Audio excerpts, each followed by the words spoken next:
Hello, and welcome to my REDTalk. So I'm making this video for two reasons. Reason number one is that the main big documentary that I'm working on isn't finished yet. It'll probably be like another week or so. And also, this topic is pretty interesting, so I do want to give my take on it and see how this video does. And maybe if it does really well, then I'll do some more. But today we're talking about this event that's going on called the AT&T Annihilator Cup, which consists of 20 streamers facing off in different games every week, one of them being Street Fighter V, which of course has led to clips of streamers saying fighting games are very hard, FGC people are gods for playing these games, and this of course has led to FGC Twitter discussing on how do we make fighting games more accessible. And two big points always come up in this discussion. Point number one, fighting games are too hard, so we need to make it more accessible through the means of making inputs easier, making characters more homogenous, basically. And the second point is fighting games aren't team-based, so people can't blame teammates for losing. Now, I'm not here to say that these are false. Both of these things are true to a degree, but I think there is a less common point that drives people away from fighting games long-term. And that is fighting games don't let you feel powerful. There is a thing that fighting games do have that make you feel powerful. One of those is broken or S-tier characters. The problem is you are fighting humans most of the time in fighting games, especially in a competitive game like fighting games. It's not a good idea to make broken characters for the sake of feeling powerful because it does hurt the game long term. Obviously, if a character is way too strong, everyone's going to use this character. Or people that are like really do not want to use a certain character will just quit the game because one player is having a lot of fun, obviously the other player is not going to have that. Unlike games like maybe Hades or Elden Ring, where you can have a powerful weapon or a powerful build, but you're fighting the CPU majority of the time, right? So it's not like you're when that thing is powerful, it's, you know, it's only fun for you, right? You know, CPU has no feelings, so it doesn't really matter. It just doesn't work for fighting games to do that. In modern fighting games, there isn't characters so powerful that someone who's never picked up a fighting game before can just beat people consistently, right? Unlike Elden Ring, right? Or Hades, where you can just pick up something very easy, like a weapon, and use it pretty much instantaneously, you feel powerful. If you have access to those powerful tools. For example, right? This character in Guilty Gear is very strong. That's all you need to know. You don't need to know how the character works, what's his name. All you need to know is that this character is very strong. However, this character is also very difficult. This combo I'm showing you right now is extremely hard to pull off. Right? It requires a specific timing. Now, I have played fighting games for 10 years and have won many tournaments in many different games. Guess how long it took me to hit this combo consistently? All right? 5 days. It took me 5 days just to hit this combo. Now imagine someone who has never played fighting games before versus someone going into, let's say, Warzone, searching on Google the best Warzone guns, slapping on some attachments, and doing this.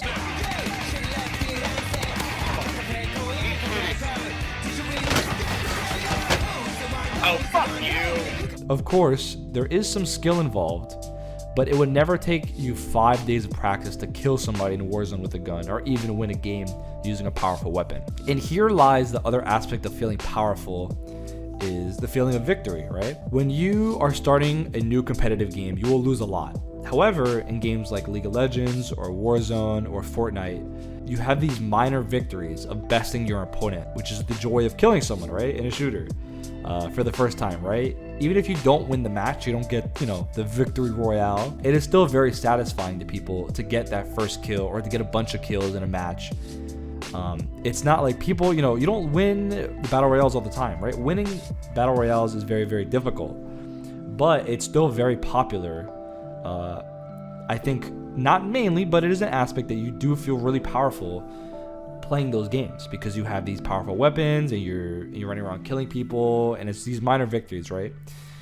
The equivalent to that would be winning a round, I guess, in a fighting game, but it just doesn't hit the same. It doesn't give you the same feeling of killing another champion in League of Legends or beating somebody in a gunfight in like Warzone, Apex, Fortnite, whatever, right? I also think this is why, general gamers' favorite fighting game is usually Marvel vs. Capcom or Dragon Ball FighterZ, because it is the closest thing to instant access to power, right? For example, in Dragon Ball FighterZ, you can press 3 buttons and do all of this.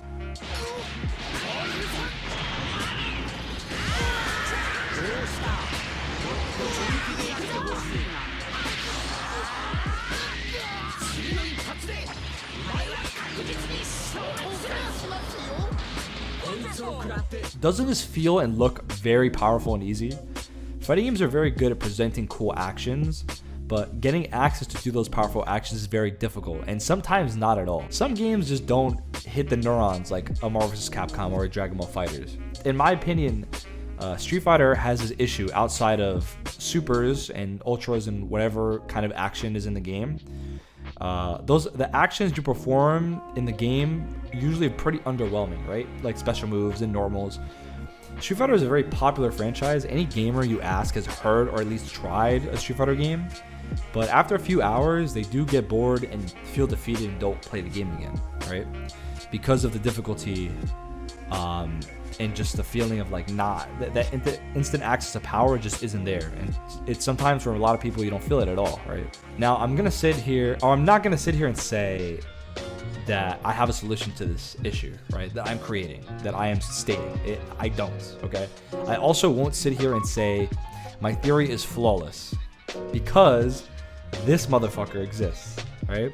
Miyazaki made the Souls games, which you might have heard them and probably played them at one point, most likely Elden Ring. And they have very similar aspects to fighting games, right? They are incredibly hard. You will lose a lot. Very weak explanations to complex mechanics, the feeling of getting crushed by stronger opponents, and a community that will give you advice of get good. So why does Elden Ring have thousands and thousands of players? My guess is probably the extra touch that goes into those games, such as content and world building and deep lore. But I don't really understand how they can get these kinds of players with this style of game. Very similar to fighting games, right? Obviously not, Elden Ring's not a fighting game, but fighting games just can't do it for some reason. I don't know why. If you like my talk here, please feel free to add input in the comments. The next documentary is coming very, very soon. I just wanted to get this video out here because I thought it'd be interesting to talk about. I feel like the aspect of feeling powerful isn't brought up a lot when it talks about how to get people into fighting games more. So, think about it. Let me know what you guys feel is the issue. Do you think I'm right? Do you think the feeling of power is an issue in fighting games that you don't really get? Let me know. この番組はご覧のスポンサーの提供でお送りします。